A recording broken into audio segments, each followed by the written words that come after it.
Today, and I want to thank all of the witnesses for your passion and your courage and your commitment and dedication to this issue. Very important to have your voices here today.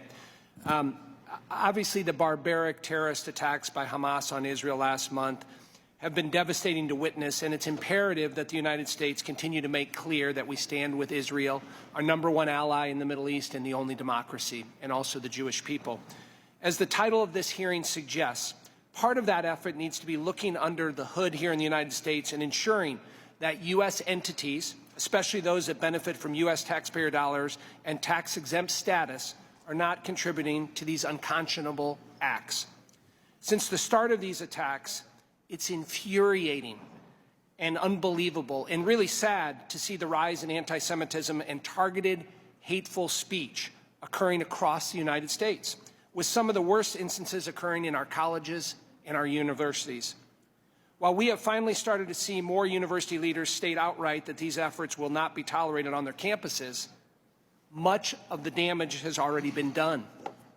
Moreover, the delay in many colleges and universities speaking out against these organized student groups has only fueled the spread of lies, harmful rhetoric, and coordinated activities that have incited violence and ostracized countless Jewish students, faculty, alumni, and community members. This shouldn't happen in America. Ms. Tishby, I have a question for you. As we look at the language and the distortion and the tropes and the misconceptions that have been used on many of our campuses, can you talk about some of the examples of these being used against Israel? Oh, wow. Thank you so much for this question.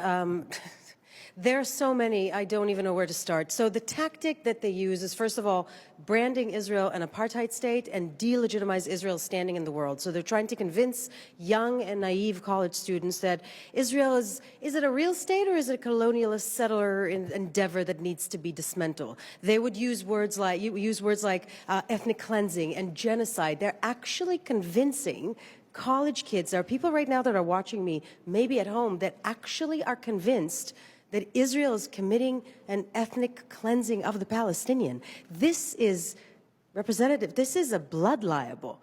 This is absolutely not true. And the worst lie of all that they're using, and they're doing it in a very sophisticated, kind of like progressive language, right? The worst lie is denying the indigenuity of the Jewish people to the land of Israel. They're actually saying that Israel does not have a claim. The Jews have no claim to the land. This is you don't need to believe in the Bible, the New Testament, the Old Testament, or the Quran. You need to just know history and believe in archaeology and science. So this is the tactics that they use. They're convincing, they have confiscated the word Zionism. They have turned the word Zionism into a bad word, into a slur, as if you say the word Zionism and people are like, oh my God, I'm triggered. Why are you triggered by the Jewish people's right to have a state? You shouldn't be triggered by that. That should be the most common. This is a human rights issue, nothing more, nothing less. And this is the tactic that they use. And I will give a pass to a lot of these followers of SJP, a lot of these students on college campus. They don't understand that they're being played. Because SJP doesn't come to them and says flat out, would you like to join an organization that is about to dismantle a democracy? They don't say that. They say, you know, freedom and justice, and they use all these words, and they basically trick students to follow them. And the worst part is the indigenuity of the Jewish people. This needs to stop. We need to expose them. Well, thank you for that. And it leads to my next point, I guess.